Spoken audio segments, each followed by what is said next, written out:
Hi, നമസ്കാരം. ഞാൻ ഇന്ന് ഒരു ആദി പങ്കുവയ്ക്കാൻ വേണ്ടിയാണ് നിങ്ങളുടെ മുന്നിൽ വന്നത്. പ്രിയമുള്ളവരെ, എൻ്റെ ഒരു ലേഡി സ്കൂട്ടിയാണ് ഹോണ്ട ആക്റ്റീവ. ഈ ചെറിയ വീലുള്ള വാഹനങ്ങൾ, അതായത് ലേഡീസാണ് കൂടുതലത് ഉപയോഗിക്കുന്നത്. ഇന്ന് സാധനങ്ങൾ കയറ്റി കൊണ്ടുപോകാനും മറ്റുമായിട്ട് എല്ലാവരും കുറേയൊക്കെ അത് ഉപയോഗിക്കുന്നുണ്ട്. ഈ ചെറിയ വീലുള്ള വാഹനങ്ങൾ കൊണ്ടുപോകുമ്പോൾ നമ്മൾ വളരെയധികം ശ്രദ്ധിക്കണം. മഴക്കുഴികൾ ഇല്ലാത്തൊരു റോഡില്ല. ഈ റോഡുകളിൽ മുഴുവൻ മഴയത്ത് വെള്ളം നിറഞ്ഞു കിടക്കുകയാണ്. ചെറിയ കുഴിയായിട്ട് നമ്മൾ ഏറ്റവും അടുത്ത് ചെല്ലുമ്പോഴാണ് നമ്മൾ കാണുന്നത്. ഈ അടുത്ത് ചെന്ന് കണ്ട് ബ്രേക്ക് പിടിക്കാനോ അത് വെട്ടിത്തിരിക്കാനോ പറ്റുന്നതിന് മുമ്പേ നമ്മുടെ ചെറിയ വീലതിൽ വീഴും. പക്ഷെ നമ്മളത് ഉദ്ദേശിക്കുന്നതിനേക്കാളും ഒത്തിരി ആഴമുള്ള കുഴികളാണ് നമ്മളീ കാണുന്ന ഈ കൊച്ചു മഴക്കുഴികൾ. നമ്മൾ ശരിക്കും നമ്മുടെ വണ്ടി ഫ്രണ്ട് വീൽ അതിലേക്ക് താഴ്ന്ന് ബാക്ക് മറയുന്ന ഒരവസ്ഥയുണ്ട്. പ്രത്യേകിച്ച് ഇച്ചിരി സ്പീഡുണ്ടെങ്കിൽ, ഒരു 20-30 മേലേക്ക് സ്പീഡുണ്ടെങ്കിൽ തീർച്ചയായിട്ടും നമ്മൾ കരണം മറിയും. അതാണ് അവസ്ഥ. ഈ മഴക്കുഴിയുടെ ആഴം അനുസരിച്ചാണ് ഫ്രണ്ട് വീല് അകത്തേക്ക് പോയി കഴിഞ്ഞാൽ നമ്മൾ പെട്ടെന്ന് അങ്ങോട്ട് എന്താ പറയുക, എടുത്തെറിയുന്ന പോലെ മറിഞ്ഞു വീഴുന്നത്. അത് നമ്മൾ വളരെയധികം ശ്രദ്ധിക്കേണ്ട ഒരു കാര്യമാണ്. അതിനേക്കാളും ഉപരി ഇന്നിപ്പോൾ ഞാൻ ഒരു 13 കിലോമീറ്റർ ഈ സന്ധ്യ നേരത്ത് ഞാൻ യാത്ര ചെയ്തപ്പം 7 അപകടങ്ങളാണ് കണ്ടത്. 7ഉം ഈ ചെറിയ വീലുള്ള കുഴികളാണ്.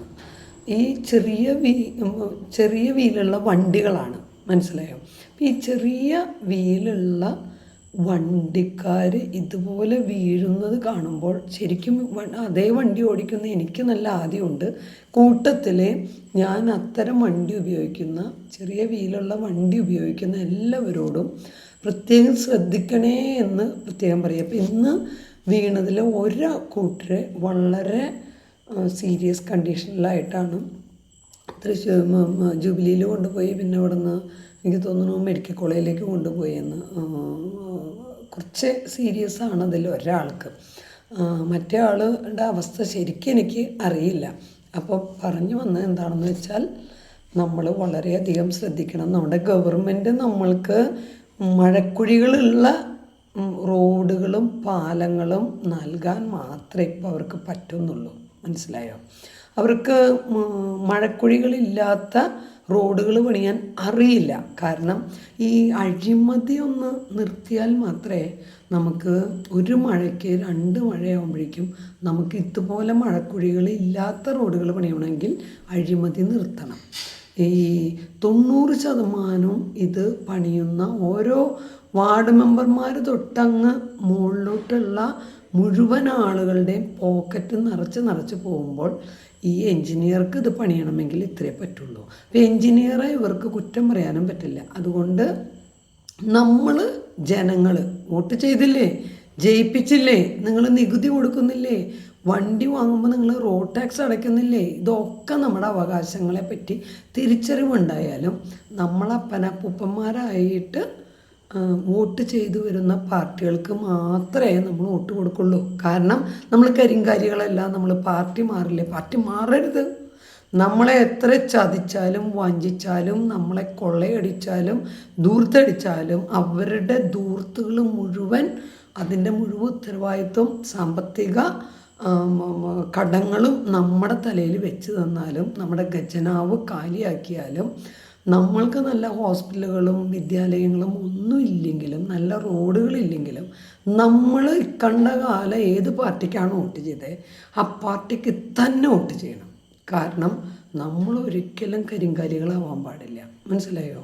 അപ്പം എൻ്റെ അപ്പൻ്റെ അപ്പൻ, അവരുടെ അപ്പൻ, അവരൊക്കെ കോൺഗ്രസ്സിനാണെങ്കിൽ കോൺഗ്രസ്സിനെ, BJPക്ക് ആണെങ്കിൽ BJPക്ക്, LDFനാണെങ്കിൽ LDF. അത് ഇനി ഏതൊക്കെ പാർട്ടിയാകാം, ഇതുള്ള ഞാൻ X or Y ഒരു പാർട്ടിയല്ല പറയുന്നത്.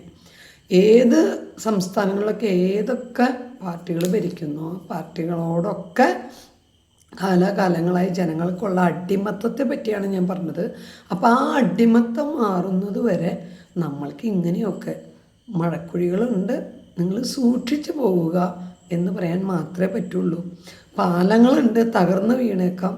അതുപോലെ തന്നെ ഹോസ്പിറ്റലുകളുണ്ട്, തകർന്ന് വീണേക്കാം. വിദ്യാലയങ്ങളുണ്ട്, നമ്മുടെ കുഞ്ഞുങ്ങൾക്ക് പാമ്പ് കടി ഏൽക്കാം, അത് ഇടിഞ്ഞു പൊളിഞ്ഞു വീഴാം. അങ്ങനെ പല പല പ്രശ്നങ്ങളുണ്ടാവാം. നമുക്ക് ഉച്ചക്കഞ്ഞിയില്ല, ഉച്ചക്കഞ്ഞിയിൽ ചിലപ്പം എന്തെങ്കിലുമൊക്കെ നമ്മൾക്ക് ഒരിക്കലും നമ്മുടെ കുഞ്ഞുങ്ങൾക്ക് ഹിതമല്ലാത്ത പലതും കണ്ടേക്കാം. എന്തൊക്കെ കണ്ടാലും നമ്മൾ വോട്ട് ഇതുവരെ ചെയ്തു വന്നിട്ടുള്ള പാർട്ടിക്ക് തന്നെ വോട്ട് ചെയ്യുക. അവർ കൊള്ളയടിക്കട്ടെ, അവർ നമ്മളെ വഞ്ചിക്കട്ടെ, അവർ പറഞ്ഞ വാഗ്ദാനങ്ങൾ പാലിക്കാതിരിക്കട്ടെ, അവരുടെ ഈ വിലക്കയറ്റം കാരണം വെളിച്ചെണ്ണയ്ക്കൊക്കെ ഇപ്പം 500 കഴിഞ്ഞു അല്ലേ.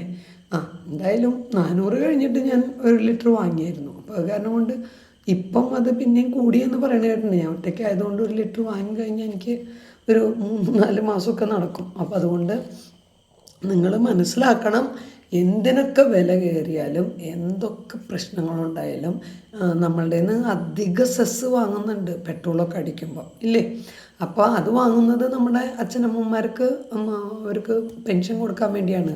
ഖജനാവിൽ നമ്മൾ കൊടുക്കുന്ന ടാക്സൊന്നും പോരാതെയാണ് ഈ അധിക സെസ് വാങ്ങുന്നത്. എന്നാലും അന്ന് അവർക്ക് കിട്ടട്ടെ എന്ന് കരുതി നമ്മളും അത് ആട്ടെ എന്ന് വെച്ചു. പക്ഷേ എന്നിട്ട് നമ്മുടെ അച്ഛനമ്മമാർക്ക് കൃത്യം എല്ലാ മാസവും അവരുടെ പെൻഷൻ കിട്ടുന്നുണ്ടോ? 1600 ഇല്ലെന്ന് നമുക്കറിയാം. എന്നാലും നമ്മൾ പ്രതികരിക്കരുത്. വീണ്ടും ഇനി ഒരു 2 രൂപയും കൂടിയോ 4 രൂപയും കൂടിയോ 1 ലിറ്റർ പെട്രോളിന് കൂട്ടിയാൽ അതും നമ്മൾ കൊടുക്കണം.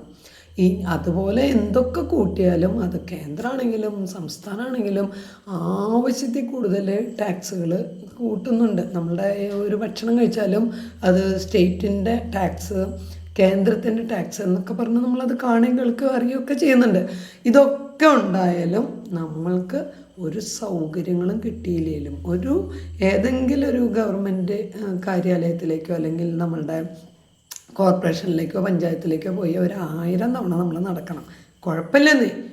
എന്നാലും നമ്മൾ കാലങ്ങളായി പൂർവികരായിട്ട് വോട്ട് ചെയ്തു വരുന്ന പാർട്ടിക്ക് തന്നെ വോട്ട് കൊടുത്ത് വിജയിപ്പിച്ചാൽ നമുക്കിതൊക്കെ മുന്നോട്ട് ഇതുപോലെ തന്നെ നല്ല സൗകര്യമായിട്ട് കിട്ടും.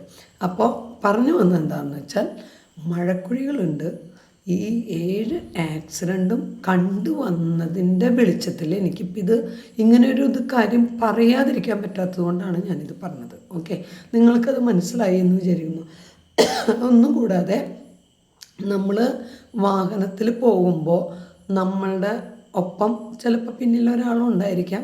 പക്ഷേ അപ്പുറത്തെ സൈഡിൽ കൂടെ ഓപ്പോസിറ്റ് സൈഡിലേക്ക് പോകുന്ന വാഹനങ്ങൾ ഈ വലിയ കുഴികളിൽ വീഴുമ്പോൾ ഉണ്ടാകുന്ന ചെളിവെള്ളം തെറിച്ചും ഞാനിന്ന് പുതിയൊരു ഡ്രസ്സ് എനിക്കൊരാൾ ഗിഫ്റ്റ് തന്നതാണ്. പുതിയൊരു ഡ്രസ്സ് ഇട്ട് പോയതാണ്. ഇത് എൻ്റെ കുറച്ച് വെള്ളം തെറിച്ചുള്ളൂ, ചെളിയായുള്ളൂ. പക്ഷേ നമുക്ക് എൻ്റെ തൊട്ട് മുമ്പിൽ നല്ലൊരു കല്യാണത്തിനൊക്കെ പോകുന്ന പോലെ നല്ല അണിഞ്ഞൊരുങ്ങി നല്ല സുന്ദരിയായി ഒരു പെൺകുട്ടി അവളുടെ ഹസ്ബൻഡും 2 വീലറിൽ പോകുന്നുണ്ടായിരുന്നു.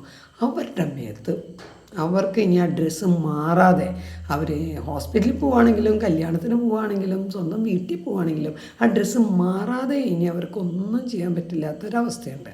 അപ്പം നമ്മളുടെ നാടിൻ്റെ ശാപം എന്ന് പറയാവുന്ന കുഴികൾ, അതിനെ പേടിച്ചേ പറ്റുള്ളൂ.